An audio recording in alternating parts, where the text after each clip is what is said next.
Allah Subhanahu wa Ta'ala telah menetapkan 12 bulan di sisinya sejak penciptaan langit dan bumi.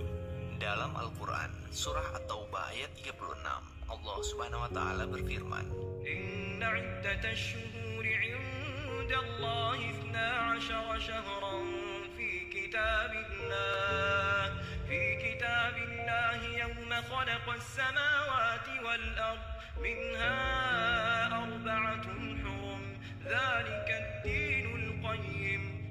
Dari ayat ini, kita mengetahui bahwa bilangan bulan dalam satu tahun adalah 12 bulan yang digunakan oleh bangsa Arab dan kaum muslimin yang merupakan penanggalan Qamariyah atau dengan perhitungan peredaran bulan. 12 bulan yang dimaksud ayat tersebut adalah bulan Muharram sampai dengan bulan Zulhijjah yang begitu dikenal oleh kaum muslimin. Sedangkan 4 bulan haram yang dimaksud adalah Zulqa'dah, Zulhijjah, Muharram, dan Rajab. Di 4 bulan haram yang diagungkan inilah bangsa Arab diharamkan untuk memulai peperangan, sehingga mereka dengan aman mengadakan berbagai perjalanan, termasuk untuk berhaji ke Baitullah. Begitulah rutinitas perguliran bulan-bulan tersebut terjadi di setiap tahunnya. Pemakaian kalender bangsa Arab ini juga berbeda dengan bangsa lain yang ada, seperti bangsa Romawi dan Persia yang memiliki sistem tersendiri, di antaranya dengan menghitung peredaran matahari. Bahkan, di antara sistem tersebut, ada yang hanya memiliki 10 bulan saja, yang di kemudian hari menjadi 12 bulan dengan tambahan 2 bulan sebagai penggenapan. Perhitungan Qamariyah sendiri menjadi patokan dalam penentuan manasik bangsa Arab dan ibadah-ibadah mereka yang lainnya. Ini semua merupakan peninggalan dari syiar-syiar Nabi Ibrahim dan Nabi Ismail alaihissalam, khususnya di kota Mekah. Namun, yang menjadi kekurangan sistem Qamariyah pada saat itu adalah tidak adanya penomoran tahun. Artinya, bulan-bulan tersebut berlalu silih berganti tanpa diketahui bilangan tahunnya. Adapun untuk membedakan satu tahun dengan tahun lainnya, biasanya mereka menamainya berdasarkan kejadian besar di tahun itu. Sebagai contoh, ketika tentara Abraha hendak menghancurkan Ka'bah yang sejarahnya diabadikan dalam surah Al-Fil, tepatnya beberapa bulan sebelum kelahiran Nabi Muhammad Sallallahu Alaihi Wasallam, bangsa Arab menamai tahun tersebut dengan nama Amul Fil, yaitu tahun gajah.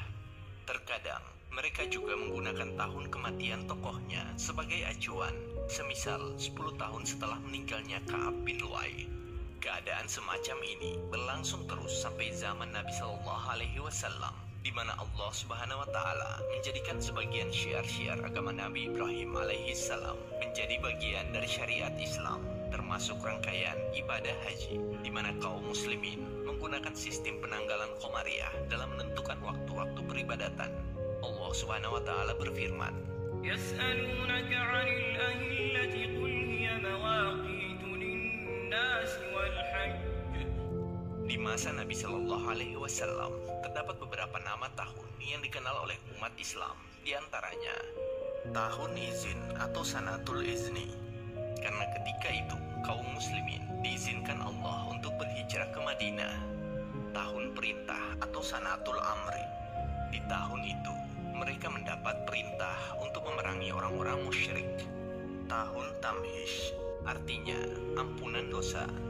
Di tahun ini Allah Subhanahu wa Ta'ala menurunkan firman-Nya, yaitu ayat 141 dari surah Ali Imran, yang menjelaskan bahwa Allah Subhanahu wa Ta'ala mengampuni kesalahan para sahabat ketika perang Uhud. Tahun Zilzal atau ujian berat. Ketika itu kaum muslimin menghadapi berbagai cobaan ekonomi, keamanan, krisis pangan karena perang Khandaq. Dalam rentang waktu yang cukup lama inilah, penanggalan Qamariyah berdasarkan siklus bulan dipakai menjadi acuan dasar umat Islam tanpa menghitung penomoran tahunnya. Sampai akhirnya pada masa pemerintahan Umar bin Khattab radhiyallahu anhu, di tahun ketiga atau tahun keempat masa kehilafahannya, Khalifah Umar bin Khattab mendapat sepucuk surat dari Abu Musa al-Asy'ari radhiyallahu anhu, yang saat itu menjabat sebagai gubernur untuk daerah Basrah. Dalam surat itu, Abu Musa mengatakan, telah datang kepada kami beberapa surat dari Amirul Mukminin, sementara kami tidak tahu kapan harus menindaklanjutinya. Kami telah mempelajari satu surat yang ditulis pada bulan Sya'ban, namun kami tidak tahu surat itu Sya'ban tahun ini ataukah tahun kemarin.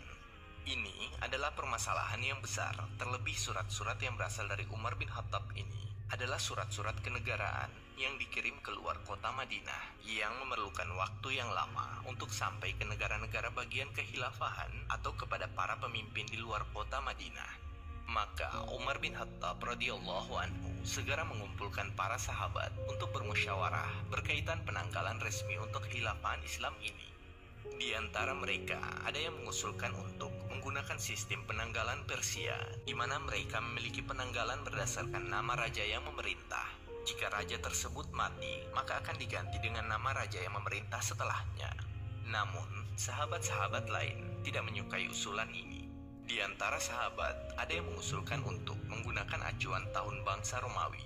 Namun, usulan ini dibantah karena tahun Romawi sudah terlalu tua.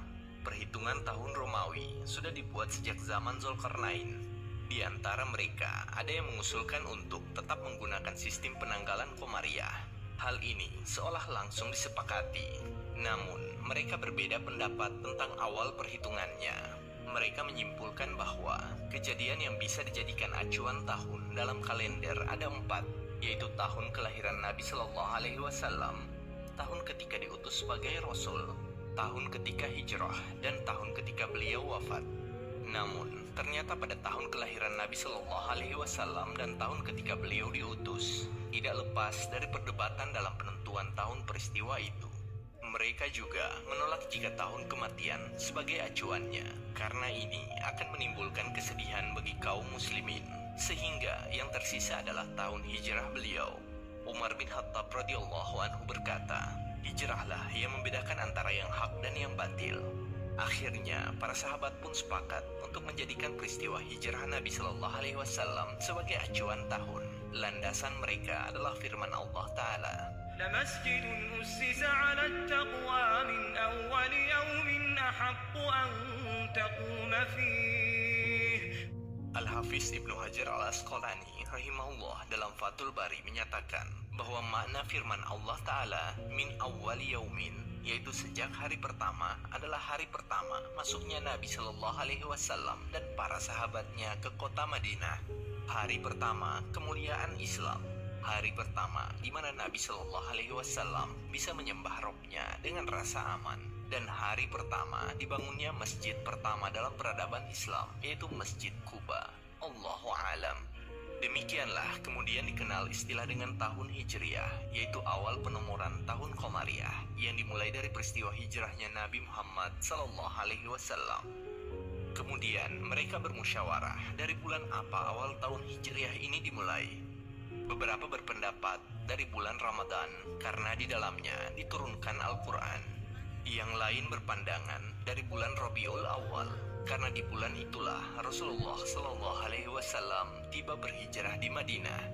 Sedangkan Umar, Utsman, dan Ali memilih agar awal tahun Hijriah dimulai dari bulan Muharram karena ia termasuk bulan haram yang tiba tepat setelah bulan Zulhijjah, di mana kaum muslimin baru menyempurnakan ibadah haji mereka sebagai pengamalan salah satu dari rukun Islam. Di bulan ini pula, kaum Ansor berbaiat kepada Nabi Shallallahu Alaihi Wasallam yang setelahnya semakin kuatlah tekad beliau untuk berhijrah. Maka ditentukanlah sistem penanggalan untuk kaum muslimin yang berlaku hingga hari ini, dengan menjadikan peristiwa hijrah sebagai acuan tahun dan bulan Muharram sebagai awal bulan. Oleh karena itu, kalender ini populer dengan istilah kalender Hijriah. Hal ini ditetapkan berdasarkan ijma atau kesepakatan dari para sahabat dan bentuk ketaatan semua kaum muslimin saat itu, serta bentuk ketaatan juga kepada Rasulullah Sallallahu Alaihi Wasallam sebagaimana sabda beliau, "Alaikum bisunnati wa sunnatul khulafaur rasyidin al-mahdiyyin." Ikutilah sunnahku dan sunnahnya khulafaur rasyidin